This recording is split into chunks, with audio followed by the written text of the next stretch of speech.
Why is it that we're always told to tone down the rhetoric in our resistance of overreach, of authoritarianism, but the same is never asked of them with their incendiary language that often initiates unrest in the first place? Why is that? Why is this double standard being applied?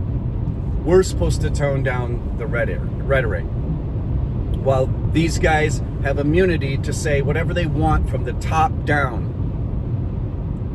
because that is the point. They are allowed to say whatever the hell they want in whatever manner they want without any evidence, however much they want. But the public and civilians are put under a scrutiny that they will not apply to themselves. Why is that? And it's called an asymmetry of power. It's the exact inverse of American values as stated on paper. Now we know that all of these grandiose Enlightenment principles about the universal rights of man and all of that were not originally applicable to much of the population. Certainly wasn't applicable to black folks and indigenous folks and women, and also not to white male people who were not property owners. We know that those grandiose words were not meant for the people. We, the people, were a certain class of people. So let's just keep that straight. So when we are down the line in 2026 and the people, the real people, are told, keep your mouth shut, behave yourselves, don't impede when we decide to do whatever the hell we want, wherever the hell we want. You're just seeing the same power dynamic play out that's been playing out since 1776. Real patriots resist that and demand that the expansion of this fancy language is applicable to all people.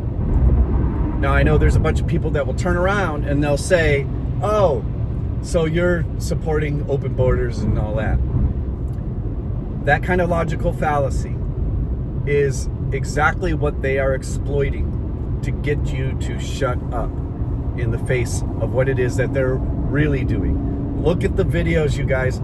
These people, these in ICE, there are professionals there who probably pre-existed all of this stuff happening, who are professionally trained. But watch that footage and see how clumsy, how aggressive, how non-professional many of these guys are.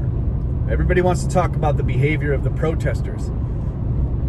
Everybody wants to all these guys that are telling us to shut up are telling us that it's the behavior of the protesters. Watch these videos closely. Look at their behaviors. They're falling all over themselves, and you can't tell me that these people are professionally trained. And we know that they're not fully trained because J.D. Vance from a podium announced just a couple weeks ago they're not fully trained yet. Well, then they shouldn't be deployed in our communities. Plain and simple.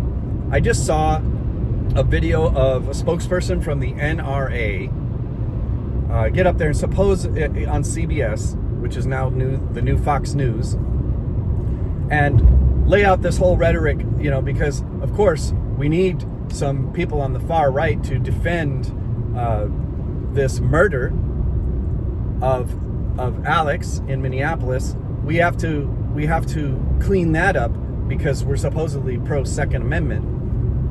And so she used the whole gaslighting excuse that he inserted himself into a federal investigation. How can you not insert yourself in a federal investigation when they're flooding your streets?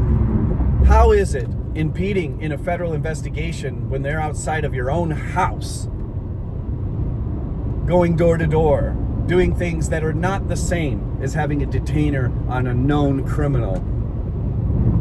That's not what we're seeing. That's not what we're seeing.